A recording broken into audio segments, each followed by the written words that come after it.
Baik, Assalamualaikum warahmatullahi wabarakatuh. Saya izin ulang lagi. Eh, Hari ini saya mohon izin kepada Bapak Ibu yang sudah hadir di Kombel Muara Ilmu SMA Negeri 1 Pelangiran,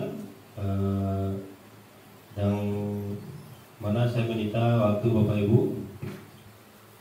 Yang saya hormati Ibu Kepala Sekolah yang sudah hadir, yang saya hormati Bapak Ibu pengurus inti dari Kombel Muara Ilmu SMA Negeri 1 Pelangiran, itu Pak Taufik dan Bu Valen.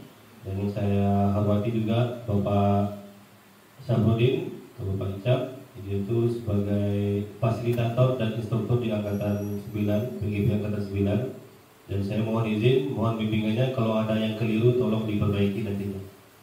Baik, di sini Bapak Ibu, selama saya mengikuti PGP Angkatan 10 ini, baru modul 1.1 sampai modul 1.4, yang paling menarik bagi saya, yang paling sangat mendekati kejadian-kejadian atau perilaku warga sekolah itu adalah mengenai materi modul 1.4 ini, yaitu budaya positif. Jadi di sini banyak hal yang akan saya sampaikan juga kepada Bapak Ibu, yang mana juga nantinya mudah-mudahan Bapak Ibu juga seluruh kita, doa saya dan doa mungkin orang yang sudah ikut PGP, mudah-mudahan semuanya ikut nanti dalam sebagai CGP mengikuti program pendidikan guru penggerak nantinya. Amin. Baik, kita langsung masuk materi halaman selanjutnya, yaitu membagikan pemahaman penerapan budaya positif ya di lingkungan sekolah. Ada konsep inti budaya positif, yakni perubahan paradigma belajar, disiplin positif, nilai-nilai kebajikan, kebutuhan dasar manusia, motivasi perilaku manusia, posisi kontrol guru, keyakinan kelas atau sekolah, kemudian segitiga restitusi. Nah, dari semua materi ini berkaitan dengan kita antar sejawat, dengan pimpinan dan dengan siswa nantinya. Pembelajaran dengan paradigma baru, yaitu berkaitan dengan profil pelajar Pancasila. Ya, yang mana dulu kita alhamdulillah dalam perjalanan 2-3 tahun ini kita sudah mulai menerapkan kurikulum merdeka. Yaitu alhamdulillah kita ada Pak Icap yang sudah memulai langkah-langkah awal dalam penerapan profil Pancasila. Dan kita juga sudah sepakat waktu dalam pertemuan sebelumnya membuat visi misi sekolah. Yaitu di sini pembelajaran dengan paradigma baru merupakan pembelajaran yang dirancang berdasarkan prinsip pembelajaran berdiferensiasi,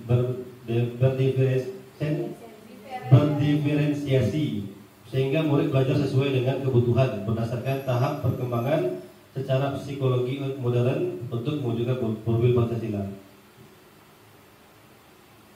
Kemudian miskonsepsi tentang teori kontrol, yaitu ilusi guru mengontrol murid, ilusi bahwa semua penguatan positif efektif dan bermanfaat, ilusi bahwa kritik dan membuat rasa bersalah mampu membentuk karakter, dan terakhir ilusi bahwa orang dewasa berhak memaksa.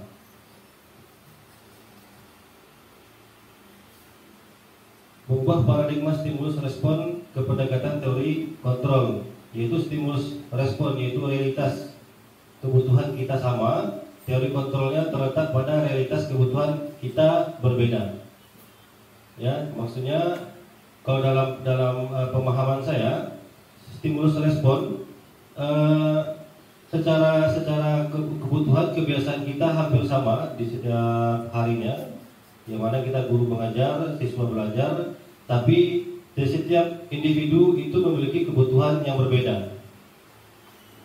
Ya, contohnya yang ada yang mengajar mata pelajaran matematika, ada yang mengajar olahraga, kimia dan lain sebagainya. Tapi pada responnya kebiasaannya sama mengajar dan sama-sama belajar untuk siswa. Kemudian kedua, semua orang melihat hal yang sama, dan teori kontrolnya adalah setiap orang memiliki gambaran yang berbeda. Dan dalam hal kita guru, kita juga sama seperti tadi. Kita memiliki semua melihat orang yang sama, ada yang masuk kelas, ada yang keluar kelas, ada yang ke kantin. Kemudian dalam teori kontrolnya itu kalau di dalam luar sekolah kita melihat orang sama tapi dalam pola pekerjaannya berbeda-beda. Ada yang sama-sama ke kantin tapi nggak sama belanjanya. Ada yang beli gorengan, ada yang beli ciki dan sebagainya. Ya, ada yang masuk ke dalam kelas tapi pembelajarannya berbeda-beda. Ada yang belajar bahasa Inggris, ada yang belajar TK, ya.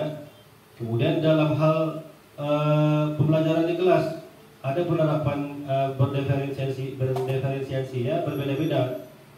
Ada anak hanya bisa dia dijelaskan dengan teori saja, itu sudah bisa memahami. Ada yang anak yang harus pendekatannya lebih kepada tidak hanya bisa hanya dengan teori, tapi juga memberikan contoh.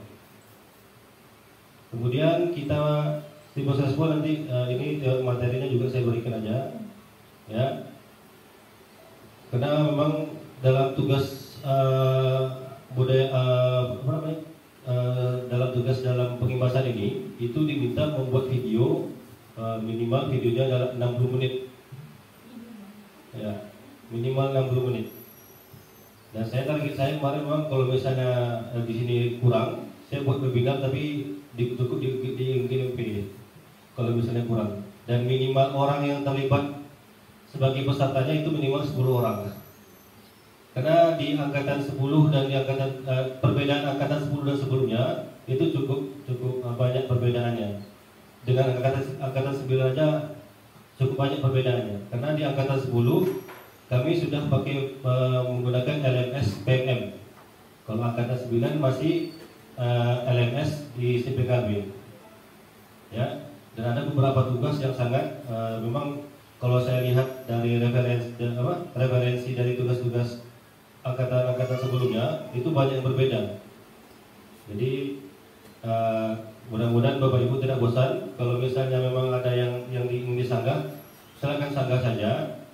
Kalau ada yang bingung silakan ditanyakan saja, nanti mohon bantuan sama Pak Icap. Kebetulan beliau fasilitator hebat Rio yang punya. Oke, kemudian disiplin positif. Disiplin positif merupakan salah satu cara penerapan disiplin yang bertujuan menumbuhkan kesadaran serta memberdayakan murid tanpa imbalan atau reward dan ancaman atau hukuman. Ya.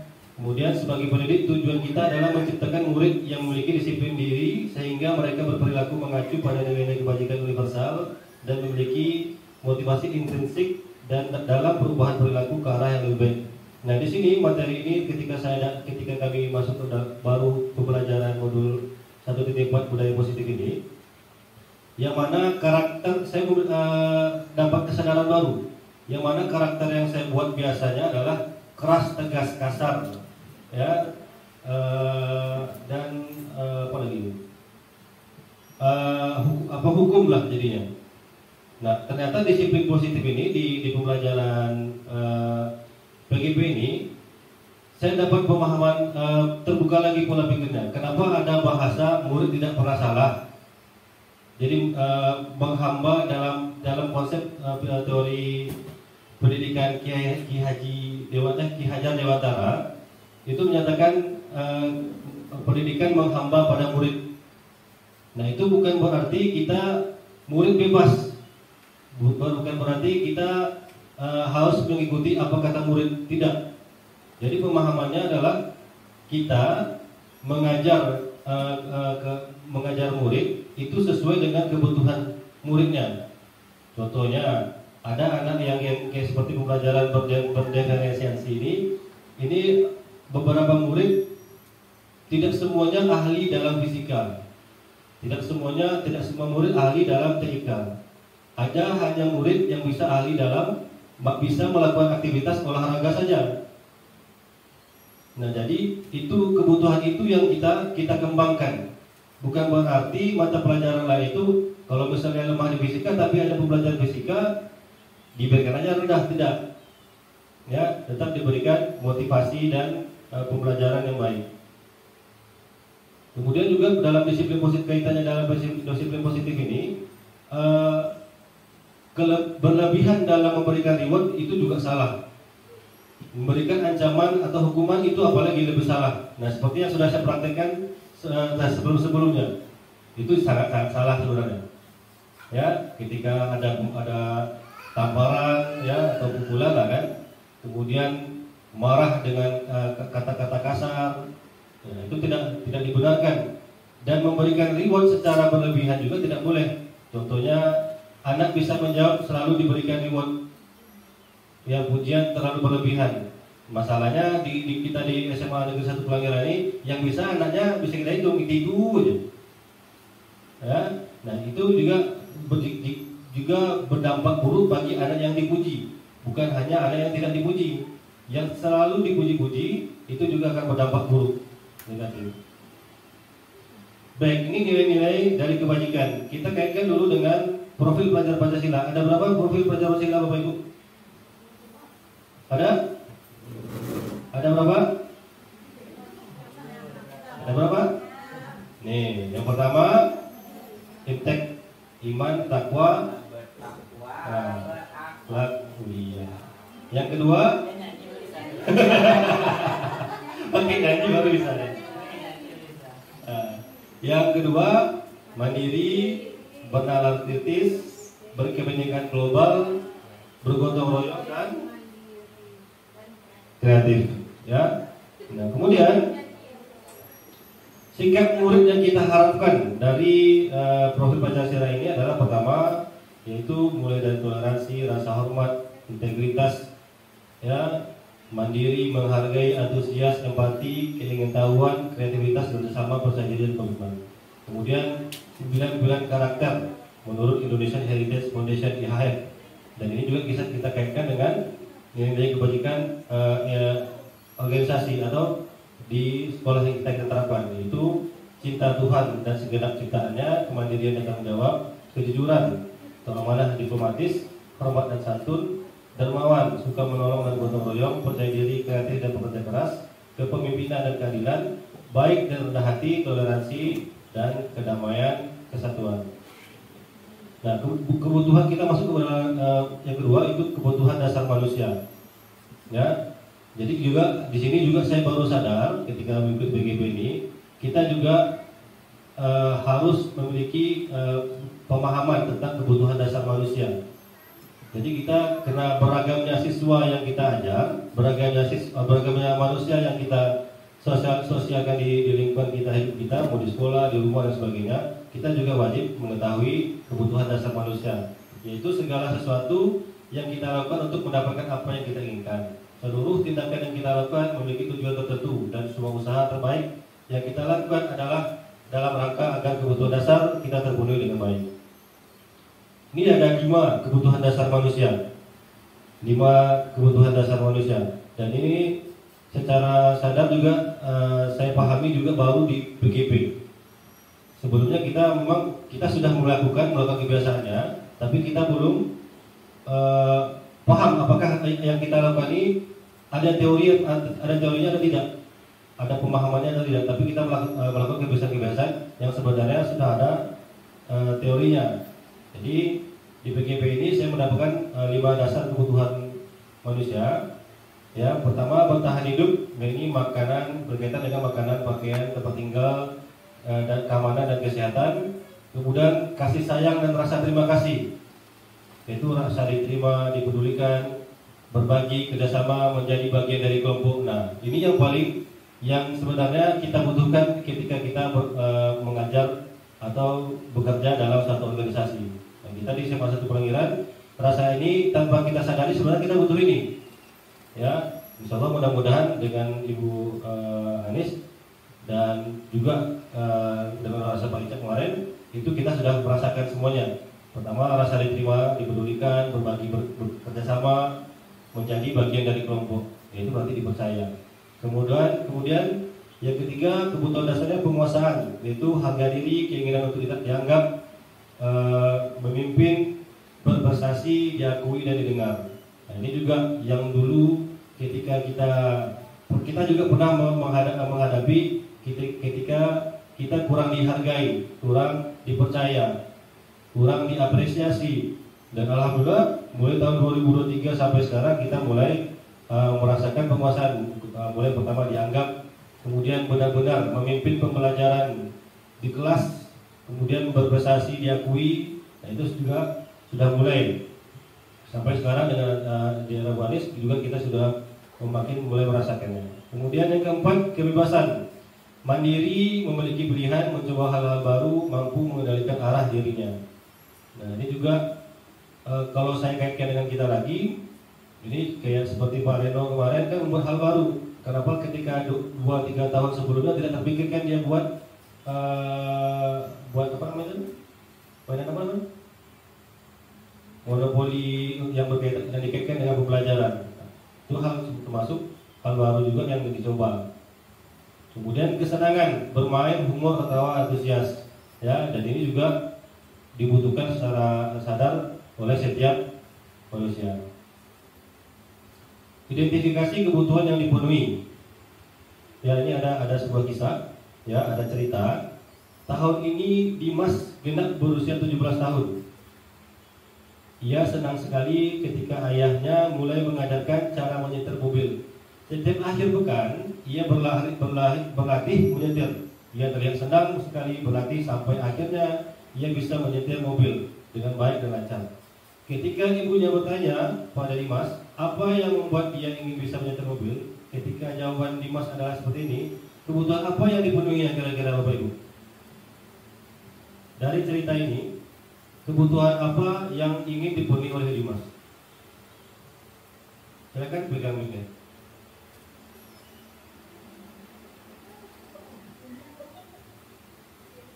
Silakan.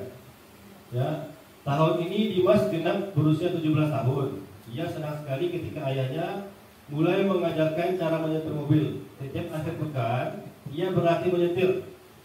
Ia terlihat senang sekali berlatih sampai akhirnya ia bisa menyetir mobil dengan baik dan lancar. Ketika ibunya bertanya pada Dimas, apa yang membuat dia ingin bisa menyetir mobil? Ketika jawaban Dimas adalah seperti ini, kebutuhan apa yang dia penuhi?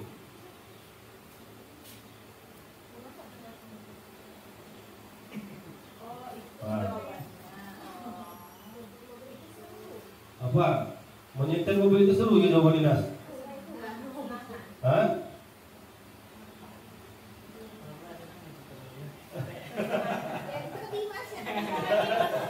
Bukan hijab. Kesenangan. Hah? Oke, jawabannya benar, kesenangan. Dapat tiket pemilihan.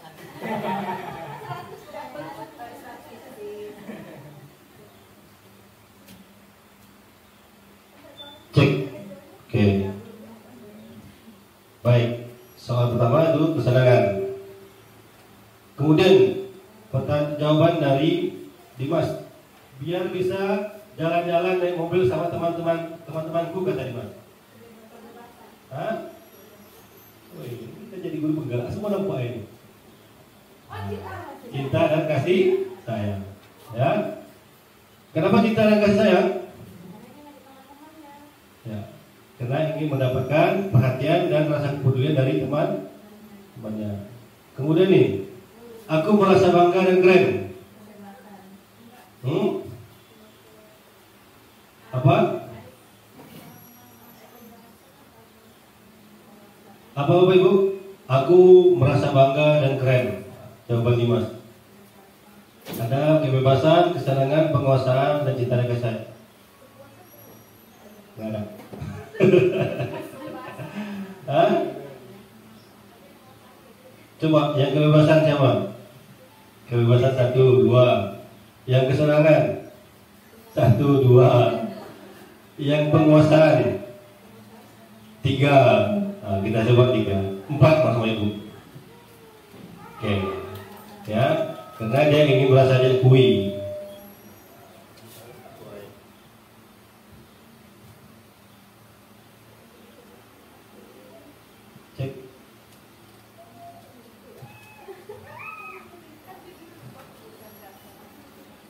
Kemudian jawaban Dimas yang lainnya, aku sedang pergi ke tempat-tempat yang aku suka. Jelas ya. Ini penjabarannya gampang karena dia ingin ke tempat yang dia ingin pergi. Baik, motivasi perilaku manusia, yaitu motivasi intrinsik. Ya. Motivasi intrinsik itu terbagi dua. Yang pertama untuk menghindari ketidaknyamanan atau hukuman. Ya. Kemudian yang kedua untuk mendapatkan imbalan atau penghargaan dari orang lain. Ini contohnya apa, Bapak Ibu? Yang untuk ekstrinsik. Silakan Bu Mada. Oke, terima kasih Mangga. Untuk motivasi ekstrinsik, mungkin untuk saat ini bagi saya sendiri misalnya yang bagian untuk mendapatkan imbalan atau penghargaan dari orang lain. Contoh saja saat ini saya mengikuti Kombel dengan harapan bisa dapat sertifikat karena saya sedang butuh sertifikat dari untuk Kombel. Itu contoh motivasi ekstrinsik. Terima kasih. Bisa ya Bu ya? Itu motivasi dari luar. Ya. Bukan dari intrinsiknya. Yang contoh dari Bu Valen tadi, kita bahas satu dulu. Cek, kita bahas satu dulu Bapak Ibu.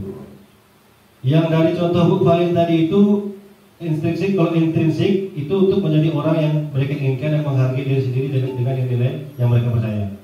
Nah dari contoh Bu Valen tadi, beliau mengikuti Kombel ini agar mendapatkan sertifikat.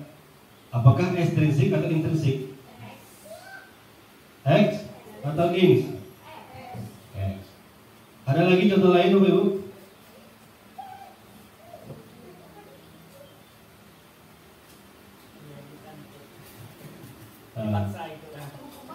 Baik. Nah, kalau contoh lainnya adalah ketika yang diberikan contoh Bu Valen tadi, semua guru wajib mengikuti Kombel. Kalau tidak diberikan hukuman pemotongan TPP. Jiwa. Ya, jadi untuk menghindari potongan TPP, hadirlah Bapak Ibu yang PNS dan ASN. Oke, kalau contohnya intrinsik apa Bapak Ibu? Kalau dari kasus yang Bu Valen tadi, mengikuti Kombel, silakan pakai mic-nya, Bu Valen, puji.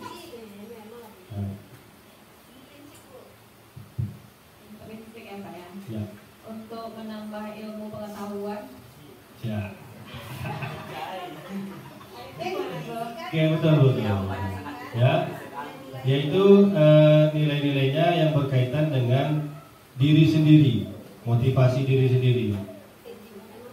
Ya. Contohnya tadi Bu Ici bilang untuk meningkatkan ilmu pengetahuannya mengenai materi yang diberikan dalam Kombel. Kemudian hukuman, konsekuensi dan restitusi. Nah ini yang pemahaman saya semakin baik, semakin berubah ketika mengikuti PGP Bapak Ibu. Nah makanya ketika setelah masuk modul 1.4 nih, saya juga berdoa mudah-mudahan kita semua bukan cuma SMA Negeri 1 Pelangiran, tapi seluruh guru mendapatkan kesempatan untuk ikut mengikuti PGP. Ya. Untuk mengikuti bukan hanya fungsi luarnya saja, ya mungkin memang ada anggapan ikut CGP ini supaya bisa jadi kepsek, bisa jadi pengawas, itu macam ya. Pak Icak aja ditolak aja di kepala sekolah. Ya, tapi yang mulai dari motivasi intrinsiknya adalah pertama menambah pemahaman kita tentang pembelajaran terbaru yang berkaitan dengan di sekolah nanti untuk siswa. Sebenarnya ilmu-ilmu yang ada di PGP ini itu sudah diterapkan, sudah dijalankan oleh mungkin Ki Hajar Dewantara dulunya. Tapi semakin berubah, tahu kenapa berubahnya itu kisahnya beda lagi, ceritanya beda lagi. Tapi sekarang materi ini dalam kurikulum yang diberikan kesempatan diberikan kepada kita ini, wah inilah yang mudah-mudahan bisa diterapkan sebaiknya untuk selanjutnya. Karena kita juga bisa beradaptasi dengan zaman jadinya. Oke, nah di hukuman ini tidak terencana atau tiba-tiba. Kedua, murid tidak tahu apa yang akan terjadi. Tiga, bersifat satu arah. Biasanya berupa hukuman fisik atau psikis. Nah, contohnya apa Bapak Ibu? Saya kasih satu contoh. ketika anak terlambat, hukuman apa yang diberikan? Anak terlambat sekolah, buang sampah, membersihkan lingkungan sekolah lah pokoknya. Apa lagi? Apakah itu dalam bentuk hukuman? Saya pegang dulu. Ya. Kemudian konsekuensi. Konsekuensi ini terencana atau sesuai kesepakatan. 2. Murid tetap dibuat tidak nyaman. 3. Perilaku guru selalu memonitor murid. Dari kasus tadi, contoh tadi, anak terlambat sekolah dan hukuman dan akibat dari perilakunya tadi diberikan hukumannya tadi membuang sampah. Apakah itu hukuman atau konsekuensi?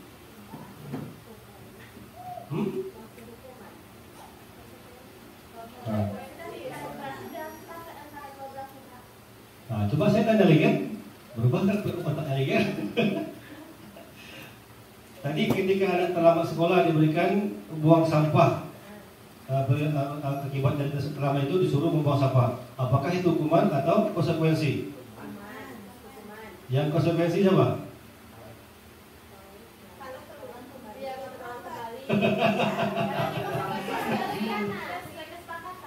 Baik.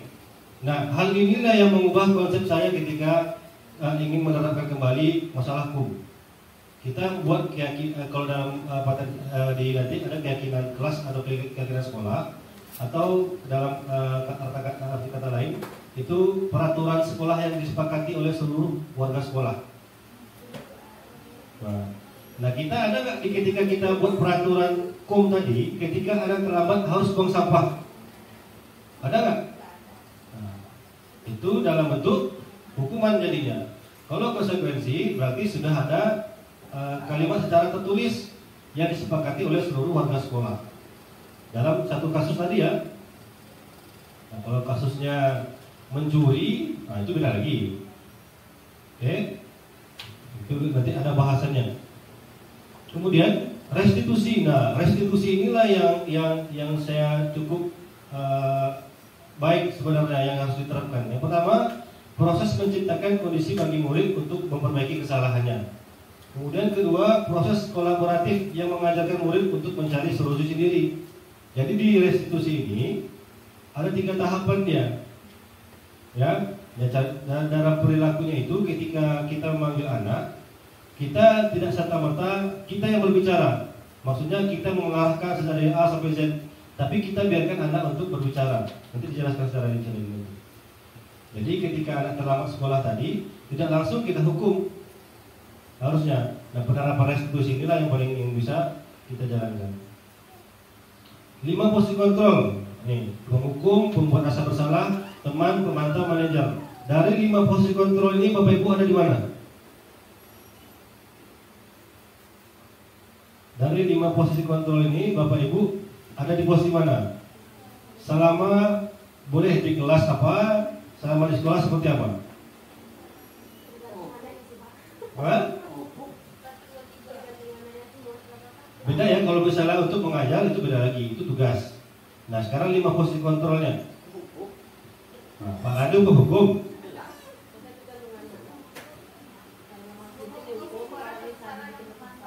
Nah, baik. Nah, ada yang tergantung kondisinya Bu Riza. Ya, jadi yang tadi ketika menyampaikan 3 tadi, ada yang sifatnya penghukum. Ya, ada kita sedikit-sedikit anak keluar baju cubit, nah hukum. Ya, kemudian ada rasa bersalah. Nah, ini si kisah dimainkan nih. Ya, kamu tahu nggak salah kamu apa? Nah, ada juga yang teman.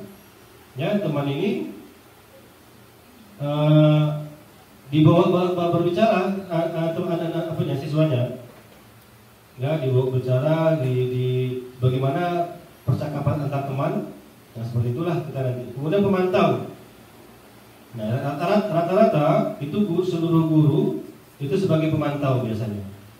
Rata-rata sifatnya guru-guru sebagai pemantau. Ya, hanya melihat saja. Dan lihat kawannya lagi menghukum murid, hanya mantau ya. Ada yang setuju, ada yang tidak. Kemudian manajer. Nah, manajer ini bukan berarti sebagai kepala sekolah saja, kita guru juga bisa sebagai manajer. Ya, ketika di dalam kelas atau sekolah, di luar sekolah. Nah, ini dia dalam bagian 5 kontrol restitusi. Ya, pertama motivasi eksternal yang intrinsik. Ya, identitas gagal. Ini ada contoh-contoh perilakunya. Jadi kalau penghukum itu biasanya yang dilakukannya adalah guru berbuat menghardik, menunjuk-nunjuk, menyakiti perasaan, ya, atau menyindir, mengkambing hitamkan siswa. Gara-gara kamu, tengok teman-teman bersalah semuanya. Padahal kan nggak semuanya seperti itu. Memang anaknya, temannya tadi itu yang berperilaku seperti itu. Ya, kemudian pembuat rasa bersalah, ya, berceramah, menunjukkan kekecewaan mendalam. Bapak kecewa sama kamu. Nah, bagaimana Pak sayang sama kamu? Ibu juga udah sayang sama kamu, tapi kamu masih buat juga seperti ini. Udah ibu kasih peringatan. Ya, kemudian teman membuatkan alasan-alasan untuk murid-muridnya. Jadi berbicara, kenapa kamu membuat suatu kesalahan, diberikanlah penjabaran alasannya. Ya, kemudian dijelaskan sebab akibatnya. Kemudian diajak berteman seperti biasa, bagaimana teman berbicara. Kemudian pemantau, menghitung dan mengukur. Ya, nah ini saya bilang tadi, rata-rata guru itu sebagai pemantau. Jadi kalau misalnya melihat ada kesalahan, diperhitungkannya. Ini kalau saya tegur, akibatnya ada nggak? Sebab akibat dari maksudnya dari teguran saya nanti ada nggak perubahan yang dilakukan oleh anak? Kalau nggak ada, apa? Kalau ada, apa? Itu dalam pikiran setiap guru pasti ada ketika ingin melakukan sesuatu.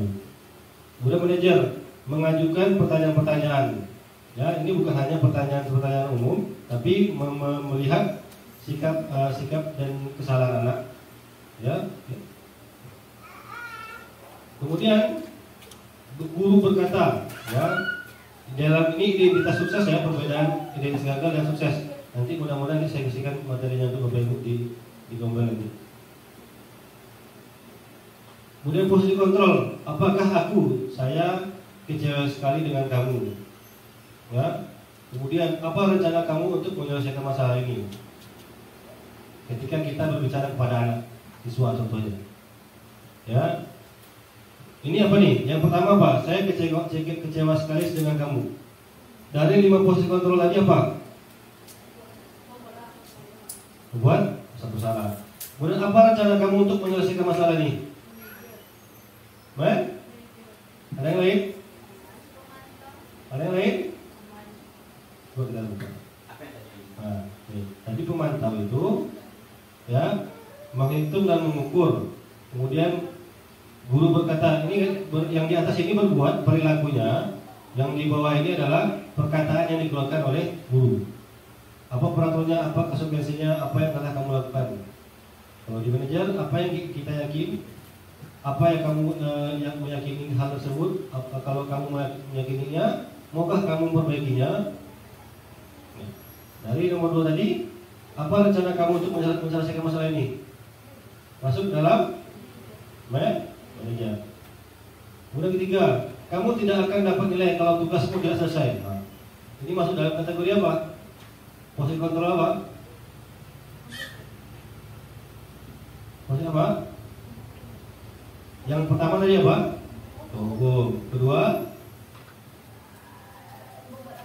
membuat rasa bersalah. Ketiga, teman. 4, pemantau. Terakhir, nah, itu kalimat ketiga ini masuk ke dalam hukum.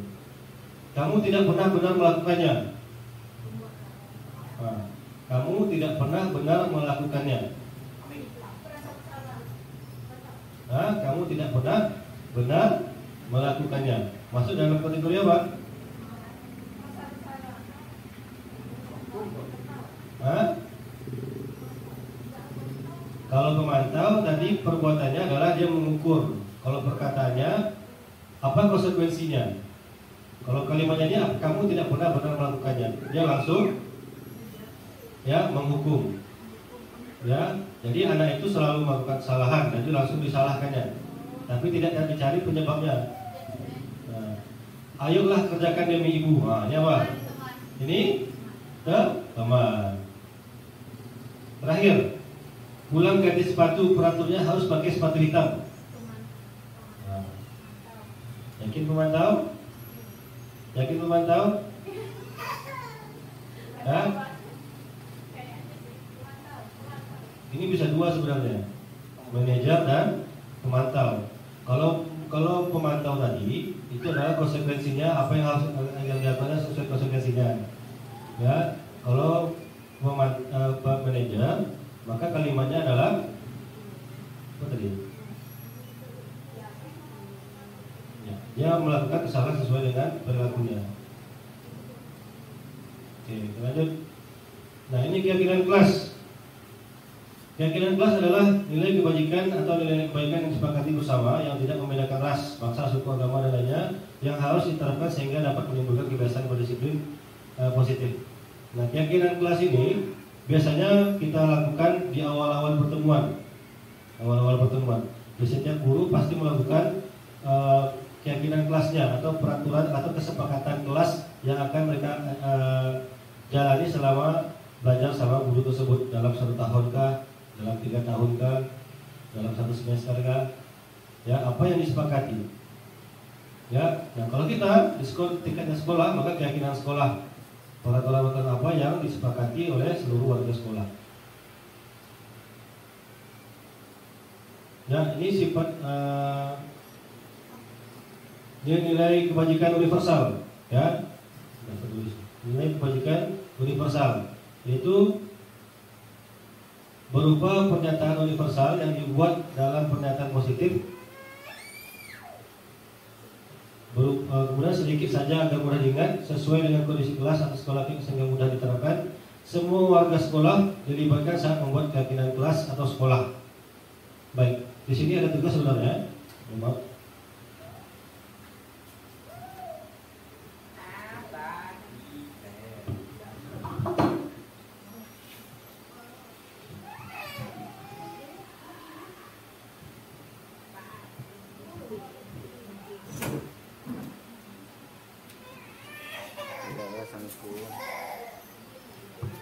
Silakan Bapak Ibu tulis nilai-nilai kebajikan yang Bapak Ibu ambil.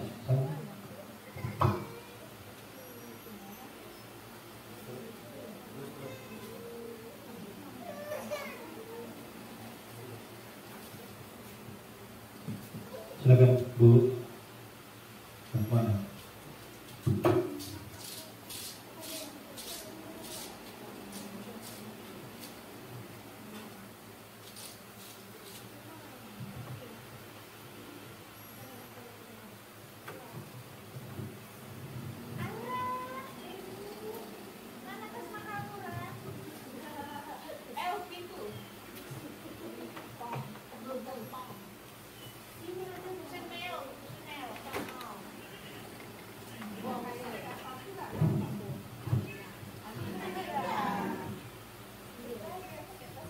Silakan Bapak Ibu.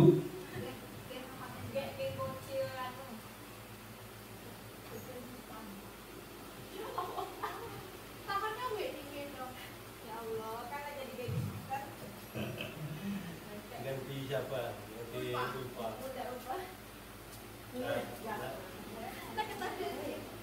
Baik, Bapak Ibu, mohon dibantu. Jadi berupa pernyataan universal dibuat dalam pernyataan positif. Kalimatnya kalimat singkat saja yang mudah diingat. Kebajikan ini nilai kebajikan universal yang Bapak Ibu ketahui, ya, sesuai dengan kondisi kelas. Contohnya dalam berupa pernyataan nilai kebajikan universal, kejujuran, kemudian disiplin. Apalagi yang menurut Bapak Ibu yang bisa sesuai dengan keyakinan Bapak Ibu. Ya, kalimat sedikit saja tapi mudah diingat. Kemudian semua warga sekolah dilibatkan untuk ikut tersebut. Terserah mau keyakinan dalam kelas atau sekolah, nanti ditulis saja dalam kemudian ditempelkan di papan ini. Ya. Itu saja.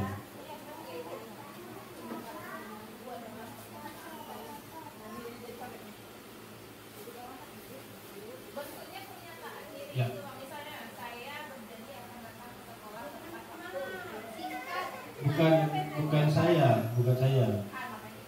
Kesepakatannya keyakinan kelasnya itu datang tepat waktu, masuk kelas jam 7.15. Itu masuk dalam kategori disiplin.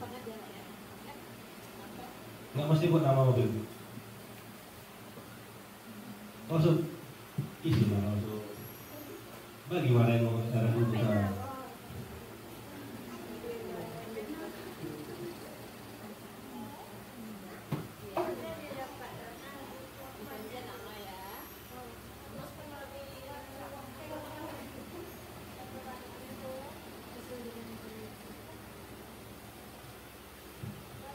Sudah?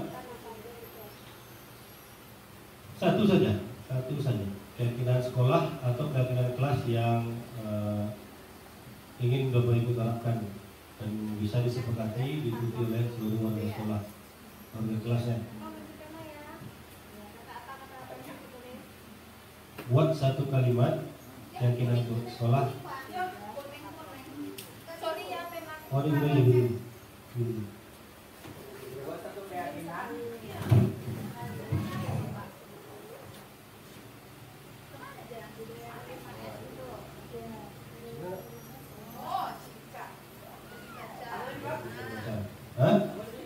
Kalimat kesepakatan atau keyakinan kelas atau sekolah, contohnya menggunakan seragam sesuai dengan harinya, rapi. Nah, itu masuk dalam kategori apa?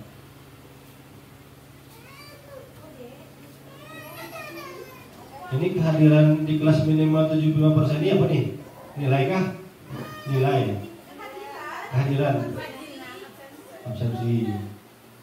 Oke. Terima kasih Bapak Ibu. Ya, pakai emosi.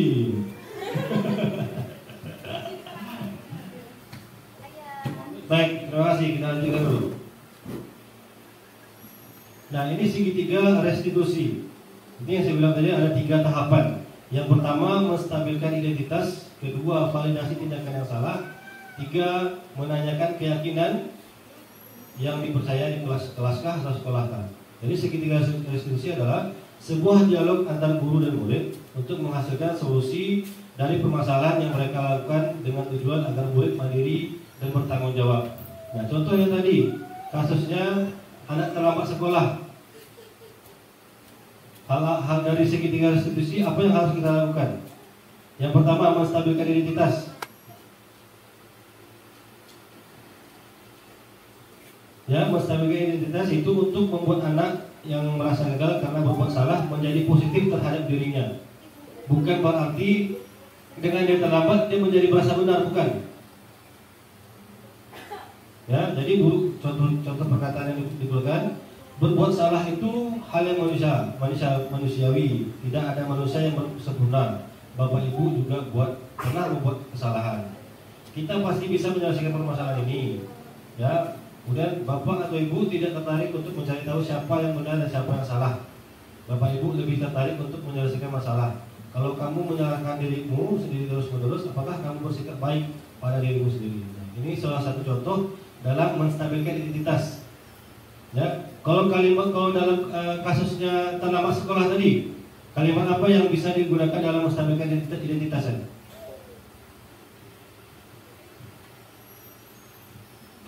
Anak yang terlambat sekolah untuk menstabilkan identitasnya seperti apa? Anggaplah si anak ini hampir setiap hari terlambat sekolah. Nah, kita ingin mengubahnya. Untuk menstabilkan identitasnya seperti apa?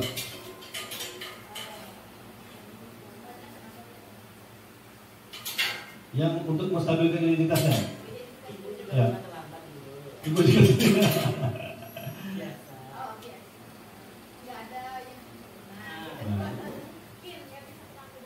Tidak menyalahkan dia, mendukung. Oke, baik. Saya kasih satu contoh komunikasi antar guru dan murid. Si guru bertanya, kenapa kamu terlambat sekolah? Saya telat bangun, Pak. Nah, kalimat restitusi untuk menstabilkan identitasnya pertama apa?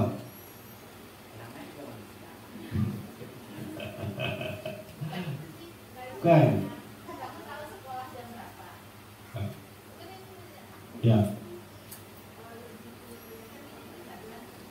Yang berkaitan dengan diri si siswa tadi.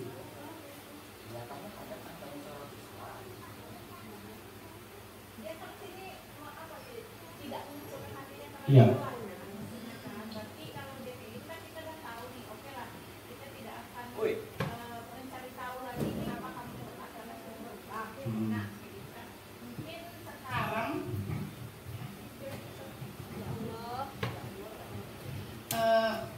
Kalau menurut saya Pak Men, mungkin kan kita udah diskusi tadi seperti yang Pak Men bilang, kita udah tahu nih alasannya karena telat bangun. Mungkin kalimat yang bisa kita ucapkan kepada siswa atau siswi tersebut adalah begini, Ibu tidak tertarik lagi untuk mencari tahu kenapa kamu terlambat, karena ini sudah memang berulang. Sekarang yang kita perlu diskusikan bersama adalah bagaimana supaya kamu tidak mengulangi lagi ini. Oke, betul. Mungkin. Betul. Jadi kan kalimat perkataan tadi kan sebenarnya belum selesai, tapi diselesaikan lagi sama Bu Riza. Ya. Jadi kenapa kamu telat bangun? Nah, kemudian kalimat selanjutnya disampaikan oleh Bu Riza. Ibu tidak mau tahu, dan bisa kita ambil dari kalimat siapa yang benar siapa yang salah, ya. Tidak mau tahu kenapa kamu bisa terlambat, kenapa kamu telat bangun, ya. Walaupun sebenarnya masih bisa kita gali, kenapa kamu telat bangun, karena dia begadangkah? Apa yang dilakukan di begadang? Main game kah, bernongkrong kah, ya. Nah, kemudian kalimat restitusi identitasnya apa tadi? Yang Bu Riza sampaikan, kita diskusi ini, Ibu memanggil kamu untuk menyelesaikan masalah kamu supaya tidak terlambat setiap hari. Kemudian validasi kebutuhan, membantu siswa mengenali basic atau kebutuhan yang ingin dipenuhinya ketika melakukan kesalahan itu. Pada dasarnya setiap tindakan manusia tujuannya adalah memenuhi kebutuhan, apakah itu kekuatan, kebebasan, cinta, belum ini apa namanya, dibutuhkan, ya, kesenangan, kemudian bertahan. Nah, perkataan yang diberikan oleh guru biasanya harusnya pertama kamu bisa saja melakukan hal yang lebih buruk, tapi kamu tidak melakukannya. Kamu pasti punya alasan mengapa melakukannya. Apa yang penting bagi kamu? Kamu boleh tetap berusaha menjaga sikap itu, tapi tambahkan sikap lain yang baru. Maukah kamu belajar cara lain untuk mendapatkan kebutuhan yang kamu butuhkan tanpa harus memukul? Itu rusak video. Jawab bisa jadi. Nah, yang terakhir, apakah kamu bisa melakukan dengan lebih baik besok lagi? Nah, sekarang kita kaitkan dengan contoh tadi, validasi kebutuhan. Ya, anak terlambat tadi.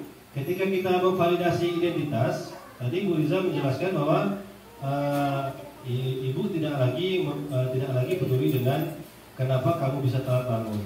Walaupun ada alasan lainnya bisa dibunyikan, tapi langsung di kalimat identitasnya adalah yang kita butuhkan adalah sekarang hasil diskusinya adalah kamu bisa berubah untuk tidak terlambat lagi. Nah, sekarang dari kalimat kebutuhan ini apa yang bisa disampaikan? Bagaimana?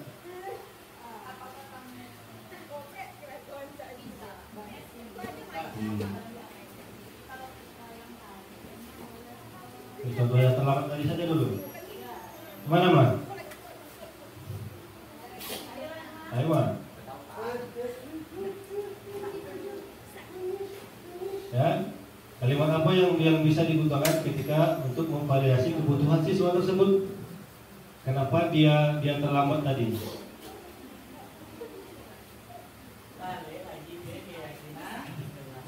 Nah, kebutuhannya, keyakinan kelasnya. Nanti kita masuk ke keyakinan kelas, ya. Kalimat apa yang bisa diambil dari 6 ini untuk memvalidasi kebutuhannya? Nih, pertama, apa yang penting bagi kamu? Ketika dia terlambat tadi, kan sudah divalidasi identitasnya. Kita tidak supaya diskusi ini supaya menyelesaikan masalah kamu ini tidak berulang kembali. Nah, menurut Ulan, menurut kamu, apa yang penting bagi kamu sebenarnya? Mulai dari sekolah kah, belajar kah, bermain kah? Apa yang penting bagi kamu dalam untuk meyakinkan kebutuhan siswa tadi? Penting nggak kira-kira bagi dia sekolah? Penting nggak kira-kira dia untuk berteman atau dia merasa disalahkan dengan lingkungan temannya di rumah? Ya, jadi salah satu contoh untuk memvalidasi kebutuhannya. Ya, kemudian bisa lagi kalimat selanjutnya, apakah kamu bisa melakukan dengan lebih baik besok? Nah, contohnya setelah kita memvalidasi kebutuhannya, identitas dan kebutuhannya, untuk supaya tidak terlambat lagi di kemudian hari, kira-kira untuk besok bisa nggak lebih baik lagi, datang tidak terlambat, bangun tidur lebih cepat, ya, berkomunikasi dengan orang tua untuk membantu membangunkan, ya, menghidupkan alarm untuk bangun tidur, dan menghindari teman-teman yang kurang baik di lingkungannya. Nah, kita masuk ke keyakinan, menanyakan keyakinannya. Anak melihat kesalahannya dihubungkan dengan norma sosial dan nilai-nilai yang mendasari manusia berinteraksi dengan orang lain. Nah, kita di sekolah, kita sudah ada peraturan sekolah, contohnya keyakinan sekolah yang sudah disepakati, KUM. Ya, walaupun sebenarnya setelah saya mempelajari ini, ternyata KUM itu tidak terlalu memberikan efek yang baik kepada anak sebenarnya. Tidak terlalu memberikan efek perubahan yang baik kepada anak. Yang mana sebenarnya kita di dunia pendidikan, kita ingin anak itu berubah dari hal buruk menjadi hal baik. Kalau kita hal buruk kita keluarkan, itu berarti kita sebagai pendidik bisa dikatakan kurang berhasil atau tidak berhasil. Walaupun dalam kenyataannya, saya juga sadar karena kita juga mengalaminya hampir setiap tahun, ya, hampir setiap tahun ketika anak yang kedapatan hamil di luar nikah, ya, kemudian mencuri dan maling, itu pun masih bisa kita toleransi waktu itu.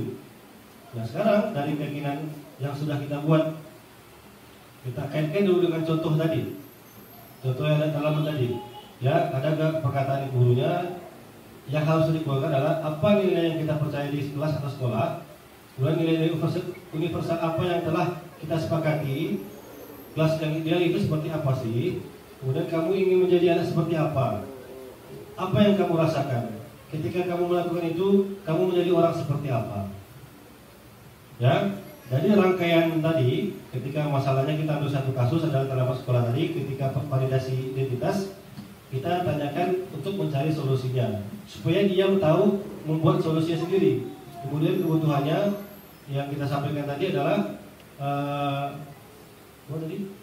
apa yang penting bagi kamu ketika untuk kamu sekarang ini.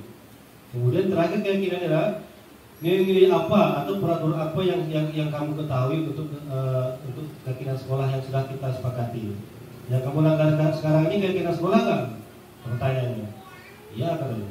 Kemudian apa yang nilai universal apa yang dilanggarnya? Kalau dari terlambat sekolah tadi, nilai apa?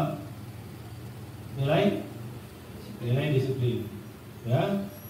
Kemudian kita tanyakan lagi, kita buatkan lagi kelas ideal yang seperti itu seperti apa yang kamu inginkan, contohnya. Kemudian kamu ingin jadi anak seperti apa, ya. Hal ini yang harusnya kita lakukan setiap permasalahan restitusi, ya. Ini salah satu contoh saya tugas saya di PGP Kosmo Video. Jadi di sini adalah Iskandar, kesalahannya adalah cabut dari sekolah. Dan tugas ini tidak boleh diskenariokan secara khusus.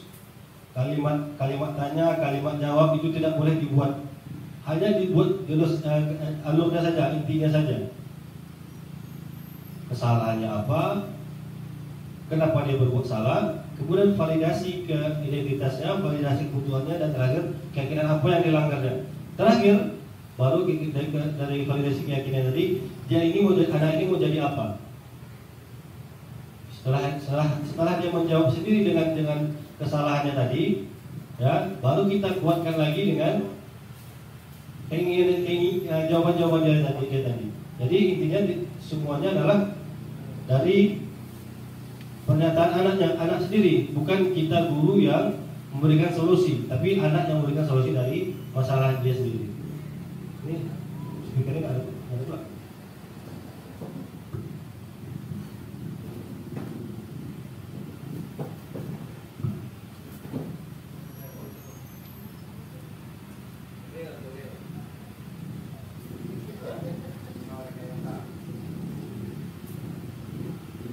Suaranya nggak ada pula.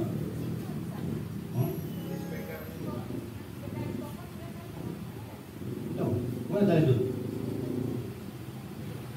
Ada yang Bluetooth?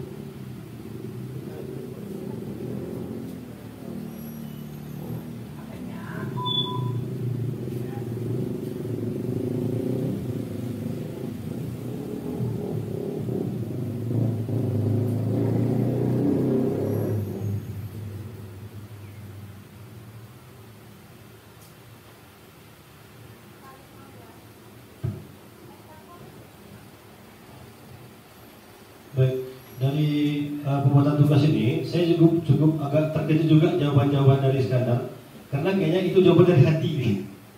Kenapa dia cabut atau malas sekolah, tapi di sini ada nama-nama guru disebutkannya, ya, cuma jangan kasih nanti gurunya, yang disebutnya adalah Ibu Riza. Yang disebutkannya bukan masalah gurunya, tapi pembelajarannya.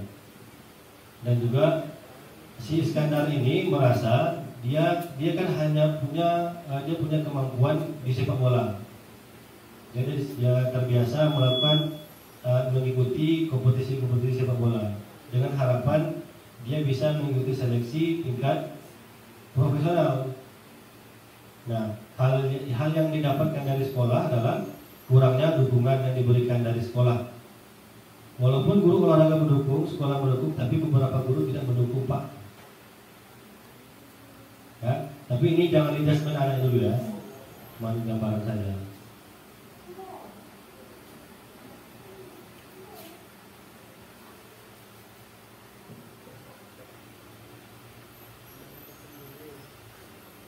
Kalau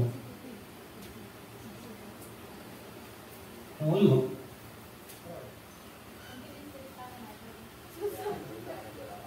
Beberapa menit menit. 14 menit.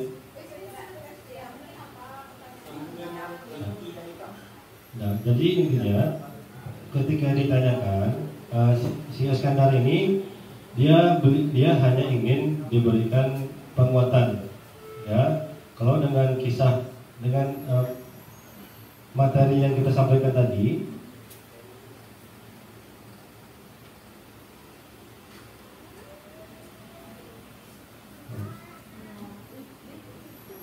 ya, dari materi yang kita sampaikan tadi, segitiga restitusi itu kita tidak boleh langsung menghukum anak, atau dalam kalimat dalam hal nyatanya kita langsung memarahi dan menyalahkan anak, itu tidak boleh.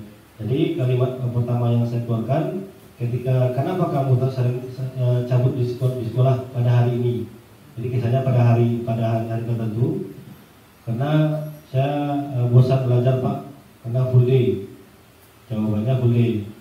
Dia selama ini dari SD sampai dia SMP itu tidak pernah full day. Kemudian mau gimana Iskandar mau nggak full day? Semua SMA sekarang full day, kemana pun Iskandar tetap full day. Apalagi sekarang masih kelas 10, karena masih bisa 3 tahun lagi nih selama full day. Ya, jadi Iskandar mau harus siap menjalani. Kemudian apalagi penjawabnya? Karena saya kurang suka dengan pembelajaran hari ini, Pak. Belajar apa? Matematika. Matematikanya dengan Bapak atau Ibu? Dengan Ibu, Pak. Bisa berarti. Kenapa? Saya nggak tahu ini benar apa tidaknya, tapi saya cuma suruh anak ini ceritakan saja jawabannya, alurnya sesuai dengan dengan kalian saja, tapi tidak ada pemaksaan dan menyebutkan, jangan menyalahkan guru lain. Nah, kemudian di saat dia jawaban dari Iskandar,